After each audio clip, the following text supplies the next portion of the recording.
So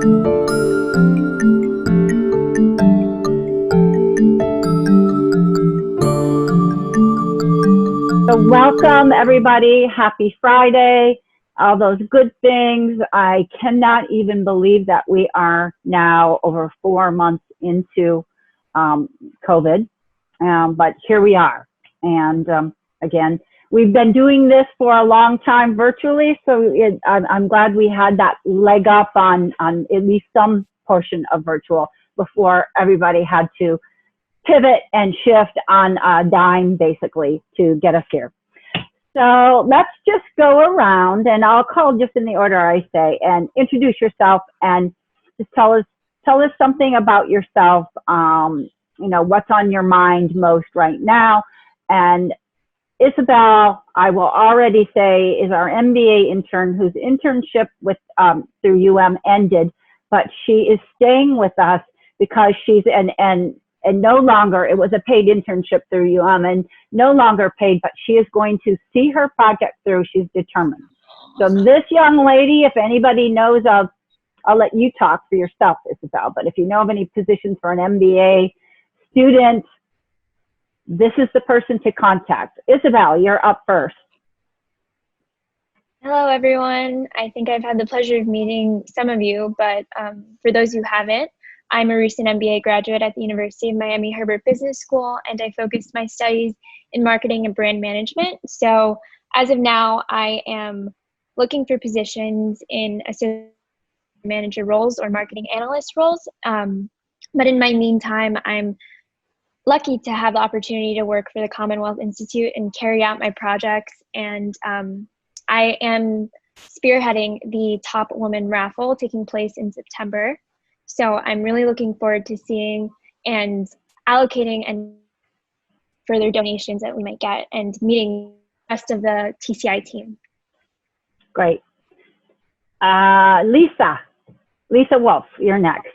Hello, I'm just so grateful to be able to attend today, even though I might be a little distracted because we are very, very busy being an outplacement firm. I'm sure, as you understand, a lot of people unfortunately are losing their positions, and we are charged with helping them with their skills and to find those next roles. You will be very pleasantly surprised to hear a lot of people are landing, believe it or not.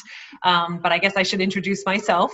Lisa Wolf, I am EVP and CFO for Right Management's Florida Caribbean region. Been with the company for 17 years and in my current role about going on 6, I think, and TCI member for maybe 3 or 4 years. I haven't been able to attend anything since the pandemic started, and so I'm very happy just to be able to network with you guys today.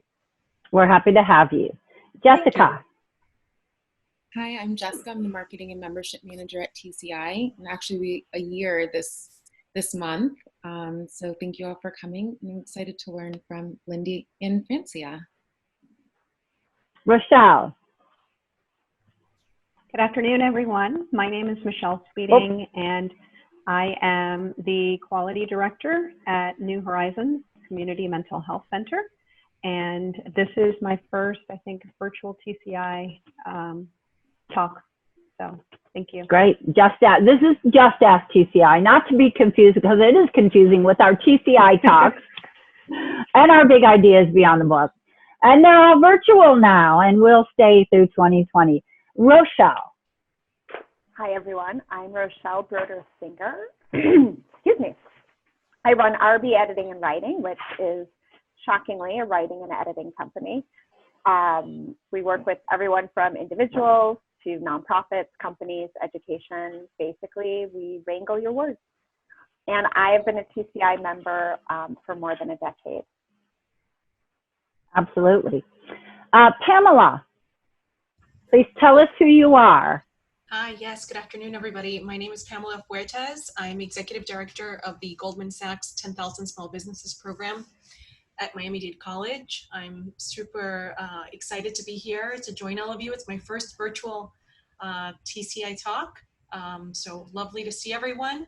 I love the mission of TCI. I was introduced to it over 10 years ago, and ever since I've been a big fan. So really excited to be here and appreciate the opportunity to join all of you. Thanks.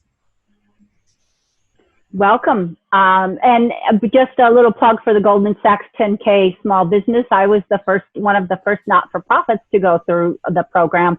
And we have 2 of our forum members that came through the program, and it's an incredible program. So, and Pamela, how long have you been running it now? Thank you. So a year. I've been with the college for about a year.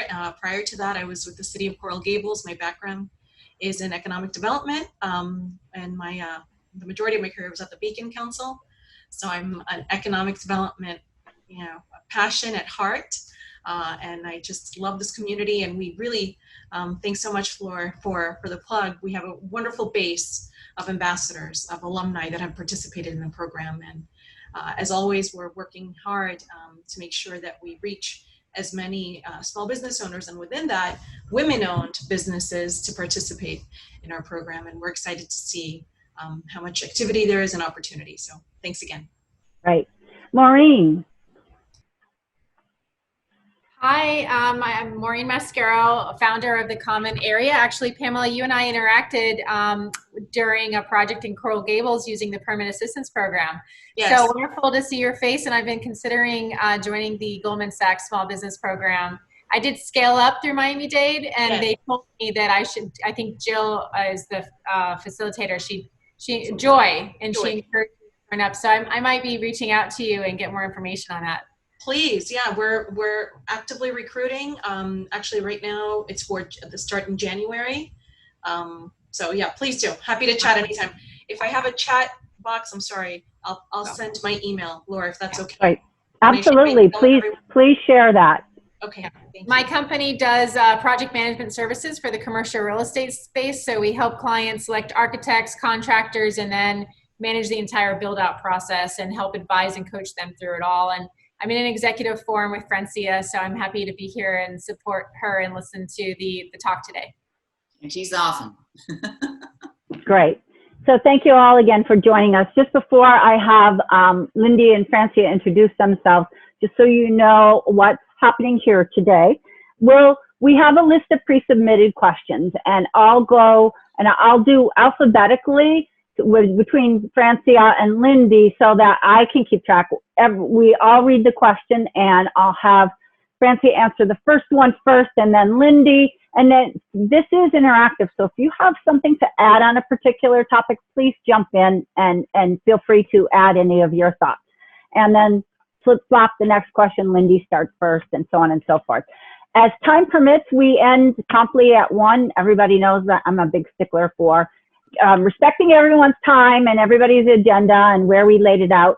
We'll take some more questions from the floor and any additional comments before we close out.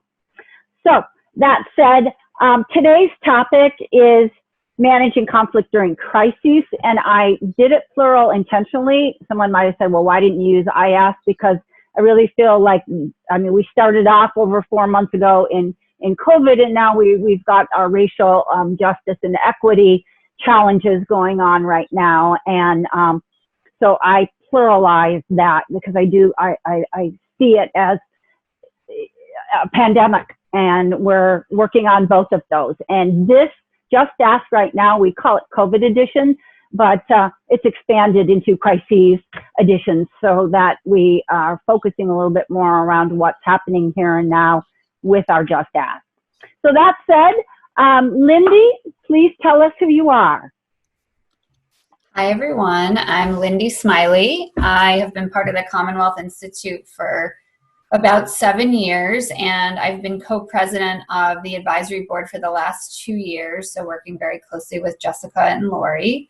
And I'm currently the head of HR for Starwood Property Trust, which is a real estate finance firm. We're a commercial mortgage REIT, and we're located in Miami Beach right now, which seems to be the latest epicenter of COVID. So, just trying to manage through all of that. Yep. Francia. Hi, everyone. I have 36 years of corporate experience, both on the business side as well as in human resources. I worked for Citigroup and Visa for those 36 years. And 7 years ago, I started my own HR consulting company where I largely focus on organizational development and talent management. As Maureen mentioned, I certainly am a fan of TCI, and I support as a facilitator the Coral Gables Forum. Thank you so much. So we're going to launch into our questions. And the first question, Francia, with you, again, to keep me on track. And here's the question. Conflict is our response to a situation we find ourselves in, and it's usually negative. We tend to skirt around things and walk away from fixing a problem. How do I turn conflict into a positive? Okay. In my perspective, conflict has negative connotation, not because we can't disagree with someone or with something that is troubling us. It's largely because there's a lot of drama that comes with conflict. But pretending that it's not there is not going to fix the issue. So certainly there are things that need to happen. The first thing is acknowledging that the problem is there. There are positive effects from conflict. And some of those maybe certainly it provides you with learning opportunities, testing yourself in areas that you perhaps would not have been faced with. And that certainly is a testament to personal growth. It also facilitates the awareness of yourself, getting to know yourself and how you react in certain situations, as well as understanding how your reactions may impact other individuals, and that social awareness as well is built there. And then it helps you define how you should manage your behavior to be more effective in terms of whatever is the trouble that is conflicting to you. It increases your resilience. At the end of the day, the capacity to manage challenges is something that we all need to continuously build. And they say that you never know how strong the tea bag is until you put it in hot water, right? And then you know how strong that can get. So certainly it's a manner in which you can prove yourself and see how strong you are in certain situations. And it gives you an opportunity to learn about other individuals' style and their communication style as well, and then tailor yourself to different situations. So despite the fact that you have to go through it and it's not necessarily pretty, it does build a lot of skills in you. Right. Thank you, Francia. Lindy, same question. I think it takes a lot of courage to address conflict. And sometimes I think we're so afraid of how the other person might react that we avoid situations. And I think what happens there is that it just ends up building and building. And sometimes something that, may be perceived as like a simple conflict can build into something so much bigger, because you kind of, when you let things fester, a person can build resentment. So I think it's helpful to just try to build the courage to talk to someone, whether it's verbally or in writing, whatever you feel comfortable with. And sometimes it's helpful to talk to someone else before, just to like bounce the ideas off the other person, say, here's what's going on. What do you think? Because I think getting a different perspective may also help you kind of conquer whatever it is that the conflict is at that moment in time. Great, thank you. Lindy, we're going to start with you on the next question. I think I have a little typo here. What do you need to know, and what tips do you have to help eliminate disputes or differences of opinion? I mean, I feel like people are always gonna, having a difference of opinion I think it's okay. You're not always gonna agree with everything that somebody says. But I think that it's important to have tolerance for people's opinions. And I think especially right now, if you look at what's going on in this country and how divided people are, to the left and to the right, I think there are certain people that have become so passionate about their feelings that, and we all know people like this, like you can't even have a conversation with them because they feel so strongly one way. But I mean, I think the way to get through that is to just always have an open mind. Like, even though you may not agree with what the person is saying, everyone has a right to their opinions and to feel the way they do. And I think we should be respectful of those opinions. So I don't know if I answered the question, but that's kind of my view on that. Right. Thank you. Francia. What do we need to know, and what tips do you have to help eliminate disputes or differences of opinion? So I go back to something that I mentioned earlier. The first thing you need to do is to accept that there is a difference of opinion there. There's a conflict, and how you're going to address that, depends on how you assess the situation, how impactful it is for you, how you're feeling about it, who the conflict is with, because you can be even in conflict with yourself in terms of having a duality of decisions that you need to make, and then you don't know in which direction you need to go. And then once you've defined how you're going to handle it, then you do need to take some action, because just by sitting there, it's not going to resolve itself. So you have to really be purposeful about it and go out there and try to find that other party that you're in conflict with, or at least take the time to analyze your own situation if it's interpersonal, the conflict, so you can decide what is the best resolution for that. And then always make sure that after some time has passed, I think it's important to go back and assess and just verify that it has been cleared, or if there's anything else that you need to do to resolve it. Right, thank you. Francia, we'll start with you. With no escape and nerves on edge, a negative comment can quickly escalate into a full-blown argument or worse. What can one do to prevent escalation? Self-awareness, I think, is the key in terms of what I've seen. The first thing is realize that it's bothering you and not be quick to action. Pause, breathe, take some time, reflect. I always say you can make a real tough decision, be very direct or be very prompt in terms of what you do, but you need to think about it first. If you're walking down a street and you see, a couple of real weird looking guys coming towards you, immediately in your mind, and this is split seconds, you decide, am I going to run? Am I going to fight them? Am I going to go inside this building? Whatever, you make those decisions. So I think that you do notice, because you feel it. In terms of emotional intelligence, there are physical signs that tell you that you're feeling something that's bothering you. You feel warm in the upper part of your body, your tummy aches. There are different signs that tell you that something is happening. So the same way when you're in conflict with somebody, you're having a discussion, or there's something that's not flowing well between you and another individual or group, immediately you notice that is there. And I think that is the first sign, because this is the sign that's like a big stop sign. It says just pause for a moment and think how you're going to do that. So I would say that that's the first and most important advice that I would give. Thank you. Lindy, same question. What can one do to prevent escalation? I agree with Francia that you have to sometimes pause, let things marinate, because especially right now, I think we're all under so much stress, and, life is not great for anybody right now, right? No matter what your situation is. And so our tolerance level and our stress level is already much higher than I think it would be under normal circumstances. So I think it's important to stop before we react. If you feel that you're getting really upset and your blood is boiling, you can't take back words, right? You can't take back what you say. You can't take back what you write. So sometimes sitting on things can actually be a good thing. Francia gave the example of you see someone coming at you, you don't know if they're going to attack you. That's a situation where you have to make a quick decision. You have to react. But I think that in day-to-day life and in business and even in our personal lives, hopefully if somebody is saying something to us that's upsetting us, we have a moment to reflect and really think through our response carefully before we, decide how we want to respond.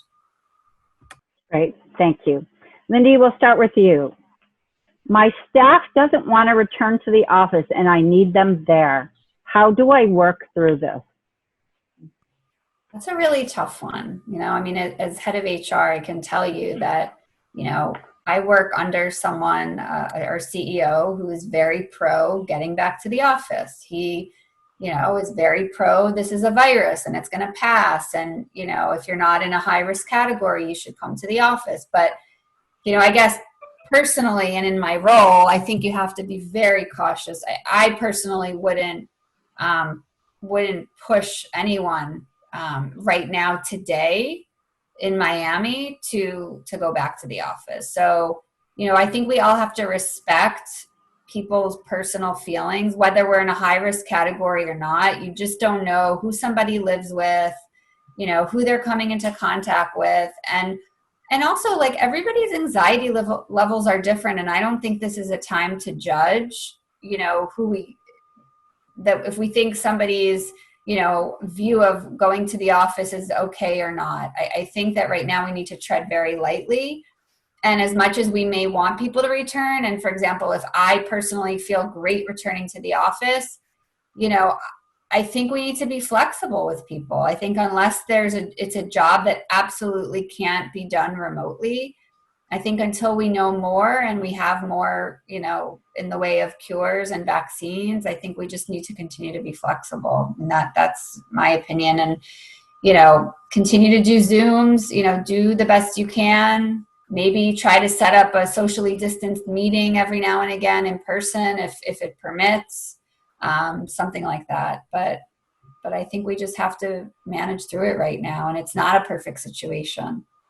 Yeah, a month ago, it looked like we were able to move into phases, and then that just...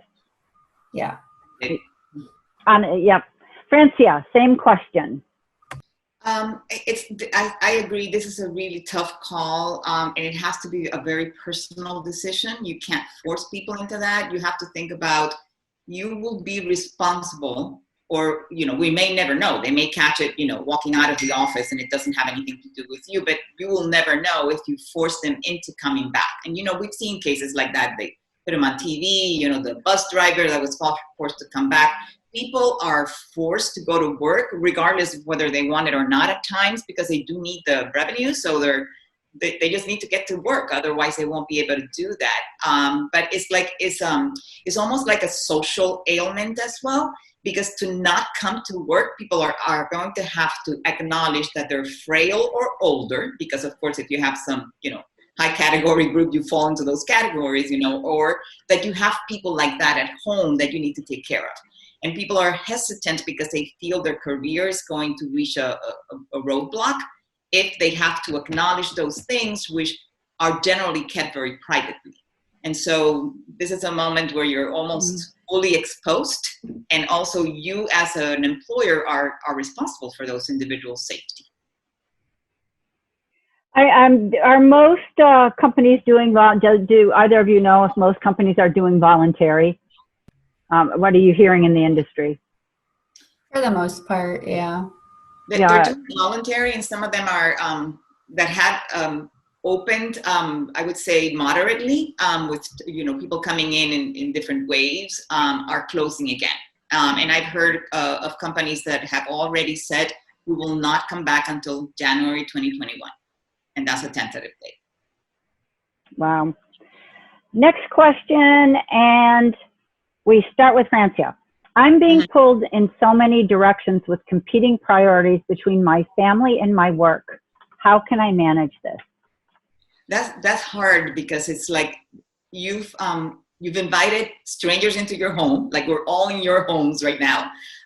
You know, seeing your personal taste, the things that you enjoy, you know, sometimes even trying to hide information about kind of something that can tell, you know, your preferences about certain things. So it's very, very difficult. And with that invasion, work has invaded our homes as well. So there is no longer any separation between work time and personal time. I think in average, the last that I heard, people were working 3 to 4 hours additional during the day, and not doing the normal work hours, but at night or in the middle of the night. There were some employers who were obsessed at the beginning, looking into kind of the usage that people were making in kind of the workspace, and that's some of those things that came through. So it's very difficult to differentiate. And of course, you know, we all do Zoom calls or whatever platform you use, where, you know, there are children and cats and dogs and, you know, just the whole families just going about their daily lives, and that's something that we have to get used to. What I thought about when I saw that question was a book that I read a while back, and, you know, if it serves any of you, I would recommend it. And it's called 10-10-10. It was a book that was written by Susie Welch. You know, she has her own merits aside from the fact that she's married to Jack Welch. It's basically, the book says, you know, you have different priorities in your life, and you can't give it at the same time say all the time is going to be work or all the time is going to be family. So what she says is like, assess each one individually in terms of activities, and then define how are your decisions in terms of where you're going to put the priority going to impact you in the next 10 minutes, the next 10 months, and the next 10 years. And just to share a little bit of a story, my grandson was born, and I had just traveled to New York to be with my daughter because the baby was coming on a Monday. And on a Sunday morning, I got a call from our CEO that they wanted to see all senior management in San Francisco the following day. And it was like I was dying because I had never missed anything from work. And I said, I got to try this out. And I said, in the next 10 minutes, I'm going to die because I've never missed anything relative to work, especially if the CEO is calling. In the next 10 months, nobody will remember that I didn't go to the meeting. And in the next 10 years, I want to be able to tell my grandson that I was there for his birth. And he just turned 10. So I was able to do that. And then looking back, that meeting was nothing for me compared to the baby being born. So prioritize. Lindy, same question. Pulled in many directions, competing priorities. How can I manage this? I mean, I think we just have to do the best we can and forgive ourselves a little bit, that not everything is going to get done, and it's not going to get done perfectly. And you just, I'm a big believer, and I've talked about this before, in discipline and staying on a schedule and trying to, have each day look similar. And so I think that it's important for us all to try to have some control of our day, within some type of a schedule. I mean, obviously things are going to pop up and we're going to need to juggle and shift priorities, but, everyone has different things in their life outside of work that are, I guess, fighting for our attention. And, we can't be everything to everyone. And I think especially right now, I go back to the fact that like everybody is having a hard time. It doesn't matter what your situation is. Nobody is in a happy place right now. I mean, if anybody is, raise your hand, but I'd be shocked. So I think it's okay to also have a day where you just say, you know what, like, screw it. I'm done. I'm going to go put the TV on or watch Netflix or, not answer the phone. I think that we're too hard on ourselves. And so just be a little bit more forgiving too. I can't imagine what it's like at home with young children. And it looks like we're headed in the direction that school is going to stay virtual. Of course, they haven't yet called 100%, but I can't even imagine. Fortunately, I'm not there. I've got a college student who is here, and she's doing her master's program online. It's a lot easier. Okay, Lindy, next question. What tips and tools do you have around flexible work schedules? How flexible is too flexible? And then the other part of that, and what about remote work schedules across multiple time zones? A lot of questions in one. Okay, so look, I think it depends on the culture of your company. Like I go back to where I work. I mean, I work in real estate. It's financial services. Historically, we have not been, a super flexible work-life balance type of an industry.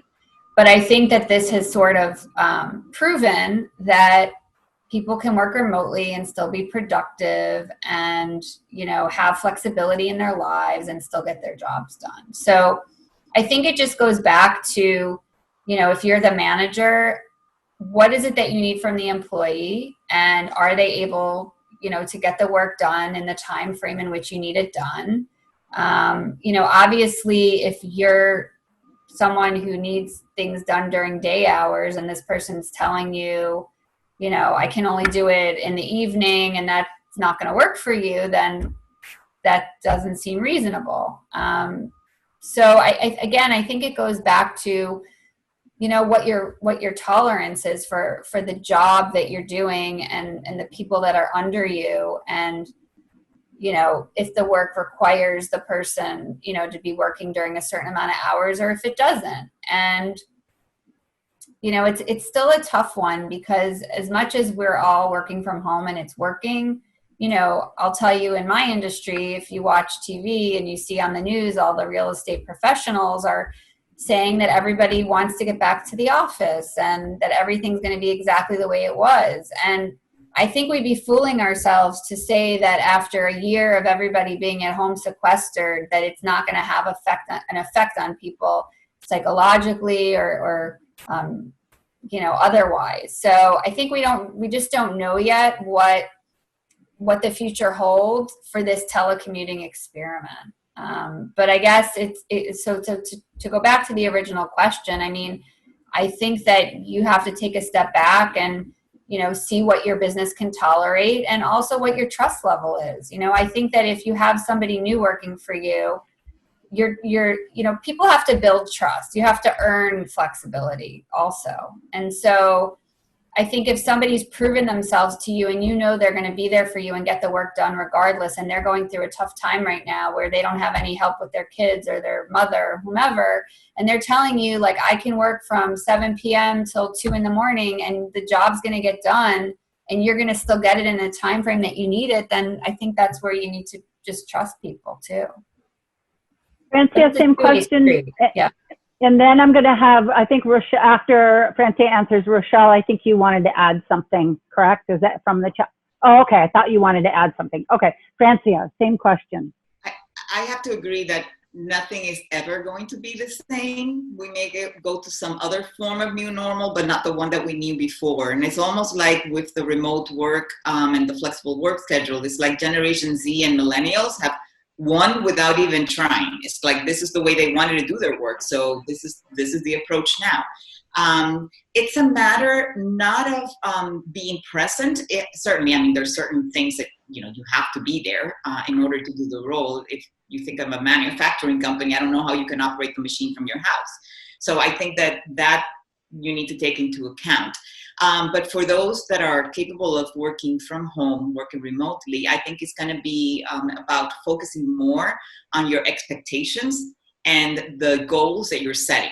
And then just making sure that people meet the deadlines. Then let them be. Let them do whatever they need to do. Don't check up on them like, are they on at 8 o'clock in the morning? And are they off at 4 p.m.? And, what happened between 4 and 6? You weren't there. I think it's about allowing for that to happen. Being certainly as a supervisor, you have to be more prompt to that, and checking up on them. If things are not being done the way that they're supposed to be done, or they're not meeting the deadlines. But aside from that, I think it's we've all learned that sometimes it's a little scary.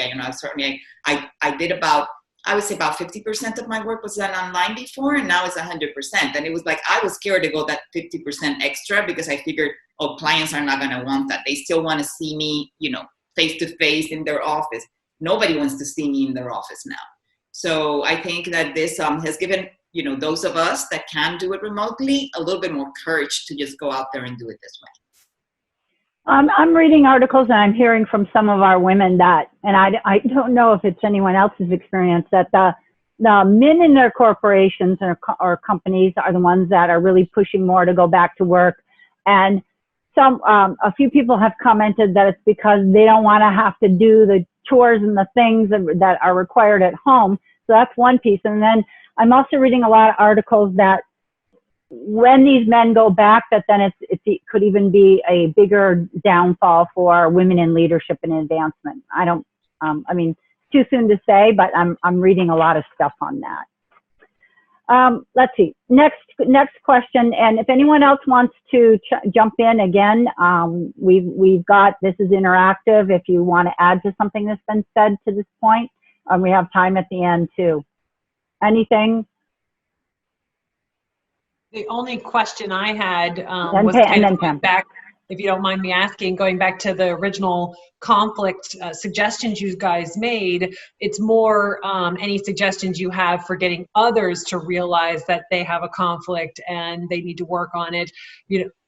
Not that I'm giving myself too much credit that I know what I'm doing, but I definitely have a lot of other people that I have to manage and work with and try to get them to resolve their differences.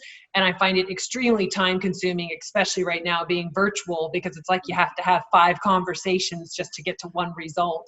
And I don't have time for that. So any suggestions are greatly appreciated. Mm-hmm. So I would say it's more about the quality of the conversation that you're having with them. Prepare yourself beforehand, set an agenda, have a goal of what you need to accomplish before you finish that conference call or that video call with the person, tell the person so the person can also prepare and come prepared. We're going to have a discussion on this piece where we're in conflict, like whether it's a decision or something else that's happening. And then just take yourself through if you want to make it more process oriented, to put it that way, like take yourself through a process in terms of, set an agenda, send it beforehand, things of that nature. So the person can have the discussion, is not surprised by you. At the end of the day, it's different perspective. They may agree or disagree, but the same thing's going to happen in the office. I think we stress ourselves out too much because this is new too, doing it this way. It's more comfortable doing it face to face.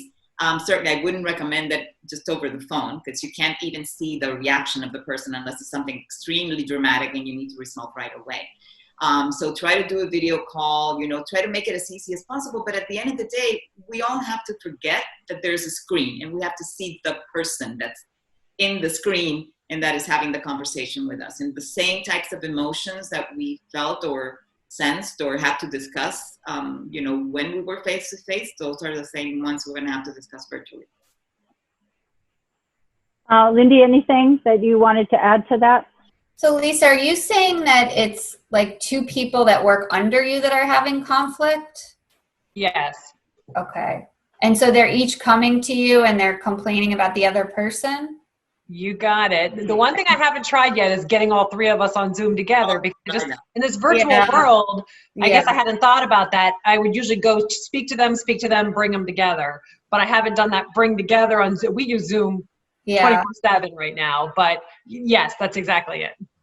Yeah, I guess the bring it together is probably the piece that you need to add in. Because I guess the problem is when you talk to people individually, you get different sides of the story. Not that people make things up, but just everyone interprets things differently. And so I think the value of bringing people together is that you can actually allow them to have a voice directly, with the person that they have the conflict with, and hopefully everyone can be professional so that it's productive. But yes, it can be very time consuming dealing with drama.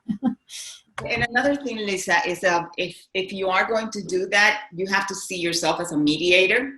And so you have to start with some ground rules. Like, if I see that it's getting out of hand, I'm going to interrupt you, things of that nature. So they know beforehand what's going to happen. And I would say start from the point where they agree. Because people tend to say, I'm completely conflicted with you and I don't agree with anything you say. And at the end of the day, if you start peeling the onion, you see that it was 1 point or 2 points that they didn't agree on. And for the most part, they were in agreement. So start from there, because then you clean it up a little bit and then they can focus on the nature of the core issue that they're in disagreement with. I appreciate that advice, because yes, we have a great group of dedicated people that their ultimate goal is helping these individuals trying to get into their next job. And I see it all the time. Like I see each perspective, and to me it's so simple, but to those individuals it's not. So I love that idea of start where they agree and then work into the disagreements. Pamela, you had your hand up. Thank you. I didn't do the virtual hand up. I did the That's physical. okay. I love that. So I have a question, please. I would appreciate input on managing expectations for a virtual performance evaluation.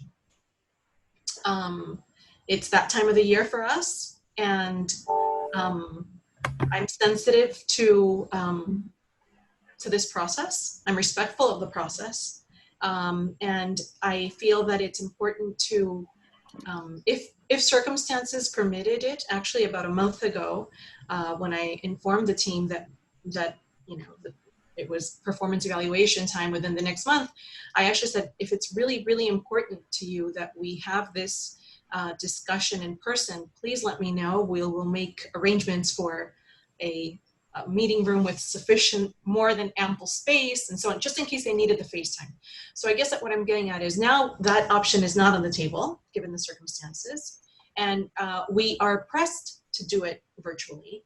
And I don't want to pass up the opportunity to make this a good experience. But with that good experience, I will need to, give some perspective and recommendations for performance for the future, right? And so I'm framing it as listen, this is for us to look into building toward the future, and this is how we can do this together.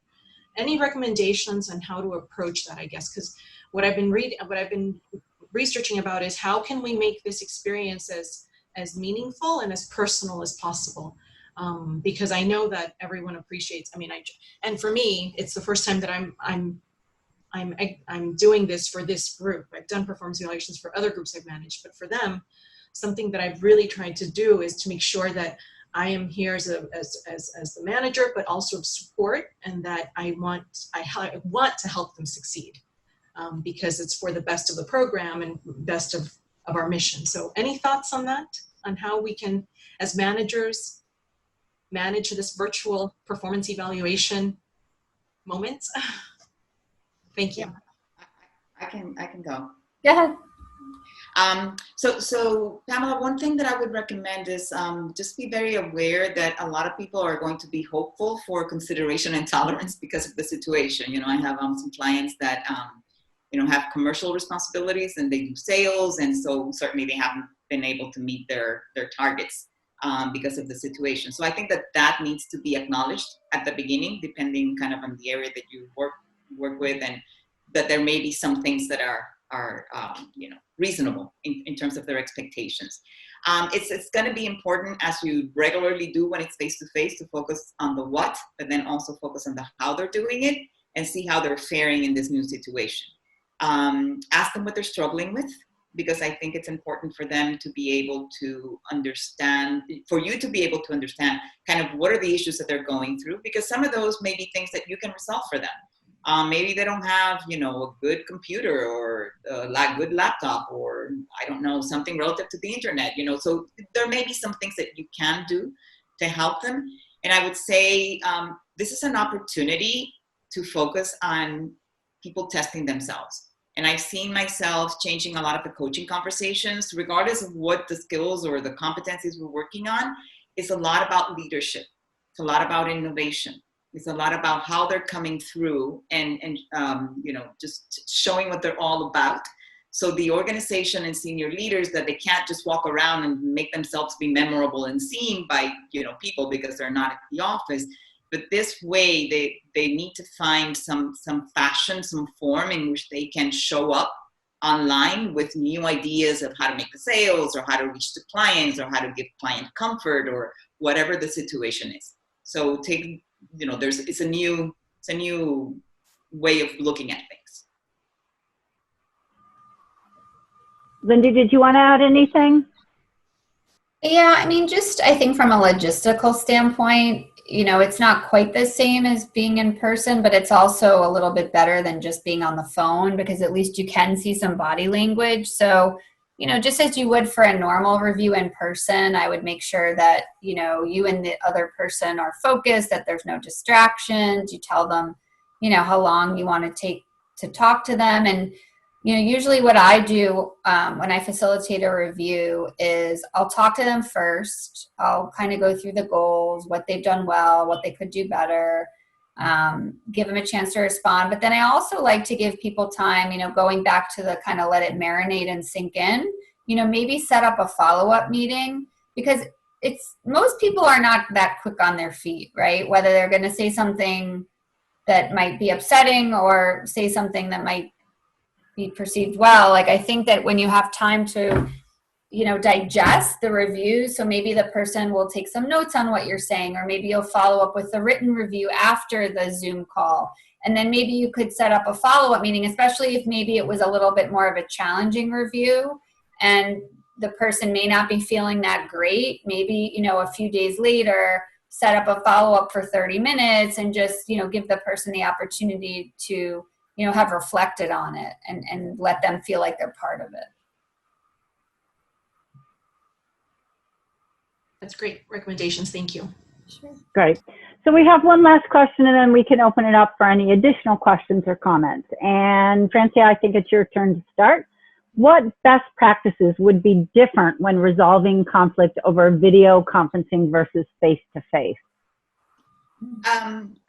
I don't find that certainly you need to be more alert, but in essence, you're going to do the same things. I think that there's even an advantage to doing it over video, and it's that it's not going to get physical. Nobody's going to hit anybody in the process, right? So at least that's a good perspective, right?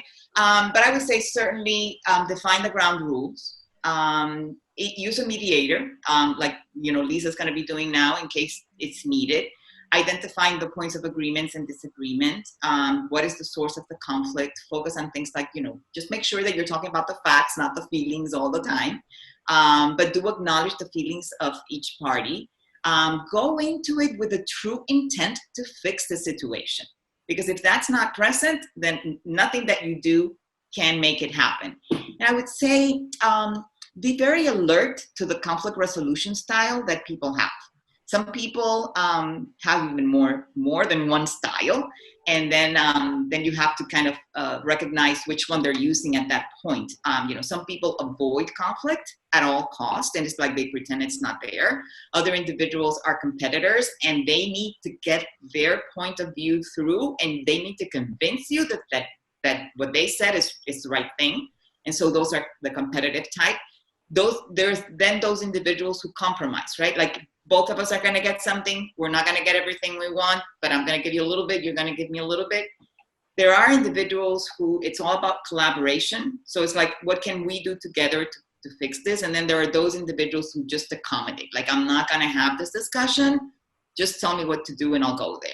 So once you understand what this resolution style of conflict is for the other party, you will know better how you need to go across that journey so you can reach the point where you want to go. Because if you're dealing with somebody who's extremely competitive and you're going to be competitive as well, then there's going to be a clash. But if you can take that person to a point of collaboration or compromise, then that is going to work a lot better. So understand that resolution style as well. Lindy, same question. Best practices different. Video teleconferencing versus face-to-face. Yeah, I mean, I go back to just trying to stay focused and limit distractions, because when someone's sitting right across from you, it's a little bit harder. You could always look at your phone or look out the window, but I just think behind the screen, it is pretty easy to get distracted. So really try to stay focused. I think there could be a little bit of a lapse sort of in body language or, the screen freezing sometimes. So you may want to just, like, when you say something, give a little bit more time for a reaction than you might otherwise in person, just because of the technology or, again, it is still a little bit different than someone being right in front of you in person. So I think you just need to be mindful of those things. But otherwise, it's pretty close to being face-to-face with somebody, as close as you can get. Great, thank you. And now those were the questions that were pre-submitted, and I'll open it up to any additional questions or clarifications needed on anything that was said. So feel free to unmute yourself and ask. We've got about 10 minutes left. This is your opportunity with our wonderful experts here that we're grateful that you both joined us. Isabel, did I see a hand up? Okay. I see Maureen. I was just going to add to the conversation that sometimes I've found that recognizing what's triggering me in an active conflict conversation, and being real with myself about what I'm feeling and what's contributing to this ongoing conflict, if it is, or an immediate conflict, and checking myself and sort of saying, okay, this is because you tend to react this way, or this is because you tend to get defensive very quickly rather than pausing, or whatever my own hangups are in conflict. They come up over and over. And I'm wondering maybe if you guys have some typical ones that you see people need to manage themselves through in conflict. In my case, what I see is basically lack of self-control. Like, people just jump to this, into the, you touch me and I react. You say something that I don't like and I immediately tell you. It's like they're too straightforward without trying to be more understanding of the other person's point of view, and trying to really go more in depth in terms of What is it that they're trying to say? And why are they saying that? Because people have different styles in which they communicate as well. So I think it's important to pause, to take that time to really understand what's happening at your end, as you say, as well as at the other end, before you jump into any action. I would just add that I would kind of take a step back, and if it's somebody that you have a good relationship with, you know, how do they react 9 out of 10 times? Because everybody has a bad day. So, you know, and so I would just kind of take a step back, and if somebody doesn't react the way you want them to, maybe just kind of give them the benefit of the doubt, you know, to not overreact or be overly sensitive. Maybe it was just at a moment that you caught them and that's why they reacted that way. Anyone else?